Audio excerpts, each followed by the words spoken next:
So why are you afraid to manifest? So I see this a lot, by the way, within different Neville communities, not just Neville, but manifestation communities. So people are actually afraid to manifest. And if I'm honest with you, I started out that way because I realized how powerful I was, but then I realized, wow, I don't know how to trust myself. I don't know how to trust my own power. Okay, and one of the major reasons why is because we live in societies that teach us that power is hierarchical, which means power is outside of us and somebody else has it, not us, right? And we learn this environmentally from very young ages, right? We have to listen to our parents. We have to do what they tell us. Whether it be good, bad, or even dangerous for us, we usually have to and tend to listen to them. Why? Because we have been taught and trained and conditioned to accept that if somebody's bigger than us, physically or otherwise, right, that they somehow have more power and influence than us. And the major issue is that we have tied up power and influence together. So we think, oh, to be powerful means that you can influence, which means to make changes, right? And so this is a very dangerous understanding of what power is, because all power comes from within, right? Even voting, for example, is a form of us giving away power, okay? Because we're saying this is my choice, but we're still choosing and voting into a system, right, that belongs to someone else.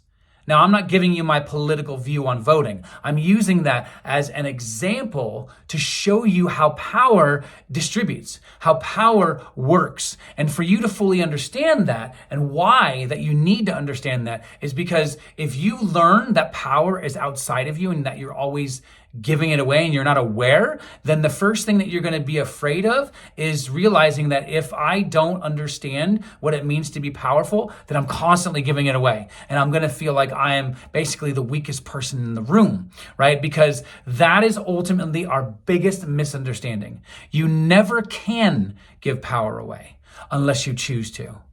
Are you with me? Like, you have to actually choose to actively be giving your power away. Let me make sense of that, because I think once some of you are going to hear this and you're going to want to argue against that. Okay. So if you are in a relationship, and let's say it's not such a great relationship, okay, and you want to get out of it, but you don't know how. So what have you done? You've accepted that somebody else is more powerful than you. That's giving your power away, right? 2, you don't know what to do, even though you know what to do. So then now you've given power to confusion, right? And then 3, you've also given your power away to action, okay? Which means I don't know how to act.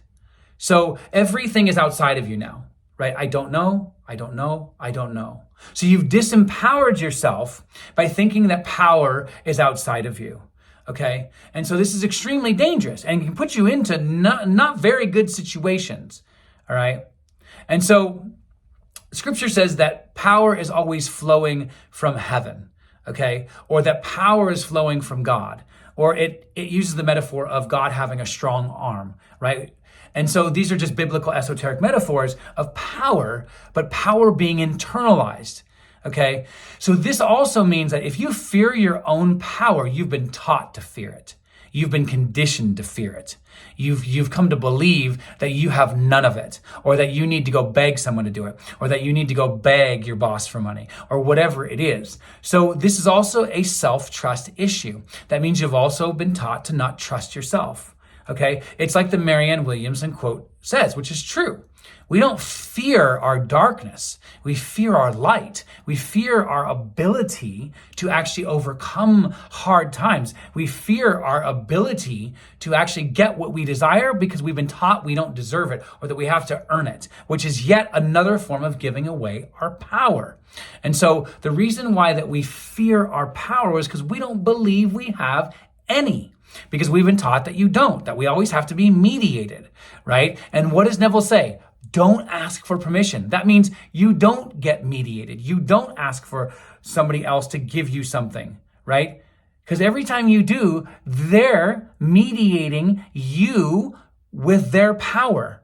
And yes, I'm saying they're mediating you because this is all about becoming and being, right? You're not just mediating a choice. You're actually becoming somebody who gives their power away, and then you justify it, and you find reasons to justify it, okay? So one thing I want you to do today, I want you to actually go back through this last year, and I want you to write down 3 ways or 3 events, 3 moments, 3 conversations, whatever it is that you can remember where you've given away your power, and then ask why. Okay, and the reason why you ask why is because you're going to get to the root and the foundational beliefs that are actually fueling why you think that you aren't strong enough, why you aren't resilient enough, why you don't have what it takes. Okay, and then you begin revising each of those memories day in and day out, and you start acting like the new person in this world today.